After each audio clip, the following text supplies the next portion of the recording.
Western Florida, Cuban board representative Ileana Ros-Lehtinen, and she's also the first Hispanic woman in Congress, and Congressman-elect Carlos Curbelo. Congresswoman, first to you.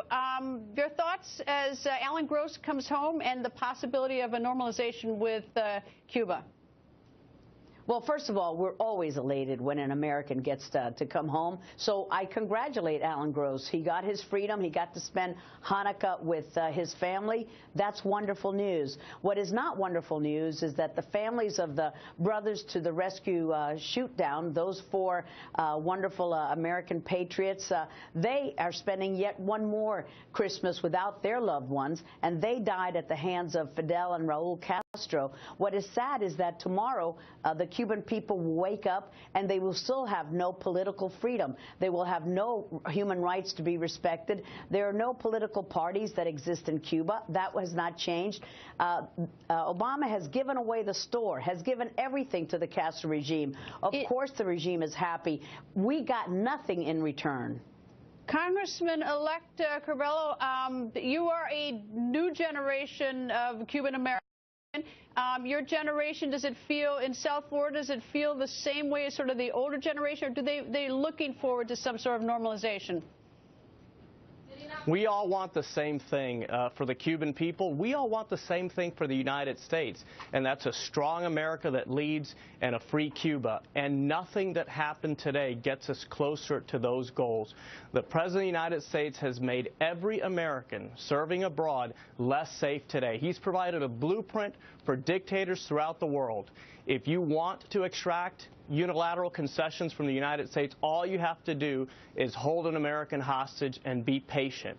We have given Cuba everything at the President's disposal for Alan Gross. We're happy that he's back. We're happy that he's back. But Alan Gross wins today. That's a good thing. The Cuban government wins, but U.S. national security loses. Freedom and democracy throughout the world lose. Congresswoman, was our foreign policy with Cuba working? We have this 1996 act where we have this embargo, and I guess the president is trying to sort of soften up some aspects of it. I'm not even sure that the law allows him to do it like he's doing it, but that's a whole other debate. But was our foreign policy working?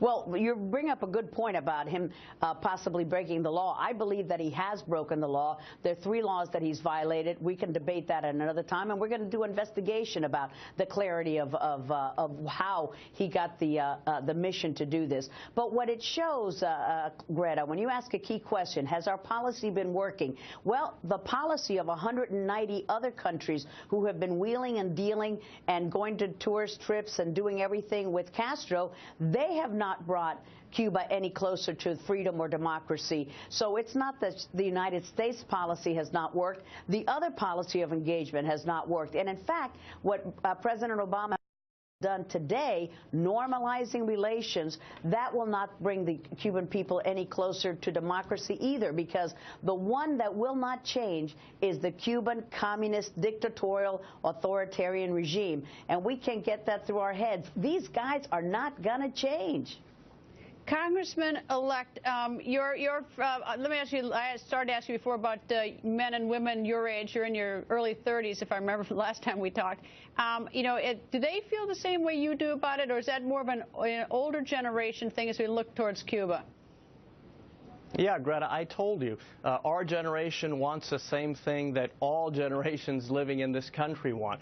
We want to see the Cuban people free. My parents were born in Cuba. They had to leave. My grandfather served a political sentence, prison sentence in Cuba. So we feel it in our hearts. And today, we're very sad because we feel that for the first time in this 56-year-long drama that the Cuban people have lived, for the first time, the person in the White House is on the wrong side of history.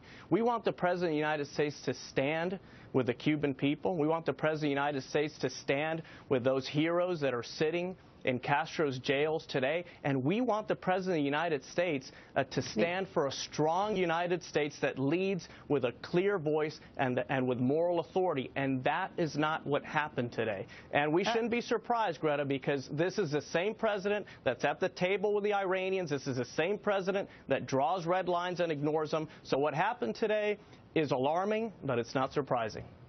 Thank you to both for joining us. Thank you, Greta. Thank you, Carlos. And